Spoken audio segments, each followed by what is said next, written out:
For anyone using the tool for the first time, the following example would be an ideal introduction.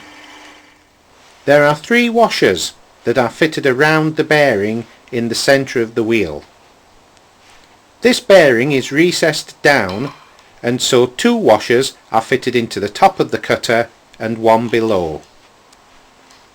Once in place on the tool shaft, these are held in place by the Allen head bolt. After tightening the bolt down, the cutter wheel should still be free to rotate. In use, the principle is the same for all the wheels, but the 2mm wheel removes far less material and so is faster to use. The spiral it produces is quite fine and delicate, so a fine-grained hardwood would be best. Please note that not all timber will be able to support a spiral this fine, so the general rule of thumb is that as the wood becomes softer, so the size of cutter wheel being used needs to increase. Let's set the cradle up so that the wheel is tilted to one side, but not by too large an amount to begin with. Whilst we are getting used to the tool, a less steep pitch, with the tool offset only by a half to 1 full graduation, will offer less resistance and cut more easily. Having turned the work down to round, reduce the lathe speed to around 500 rpm. This figure isn't set in stone, however, and 100 or 200 rpm either side of this will not stop the tool from working. Set the tool rest so that with the tool placed horizontally, the cutting wheel is resting just above centre line height, marked on this piece with a pencil line.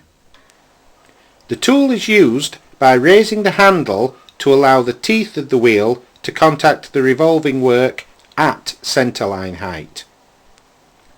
To begin cutting a spiral, the tool is placed onto the tool rest, ensuring that the full flat of the cradle rest is sitting on the tool rest. Cutting starts as the tips of the teeth contact the wood at centre height. Hold the tool steady in this one position so that we can create a reference groove or a starting point that we can locate the tool back into. Withdraw the tool and stop the lathe in order to check that we have a clean starting point. The tool can then be relocated back into this groove and the spiral extended.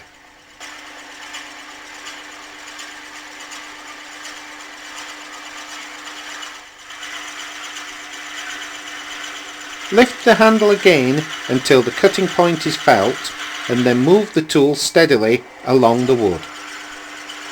Whilst with practice it's perfectly possible to do this in one smooth motion, if too much pressure is applied or the tool moved too quickly, the cutter wheel can be caused to jump out of the groove. Here is an alternate method of creating the first full spiral groove. Start the groove exactly the same as before. Now move the tool handle slightly to one side. Whilst holding the cutter wheel in the starter groove, swing the handle back to a central position, moving the wheel slightly further along the workpiece. By repeating this action a number of times, the groove is extended slowly but surely.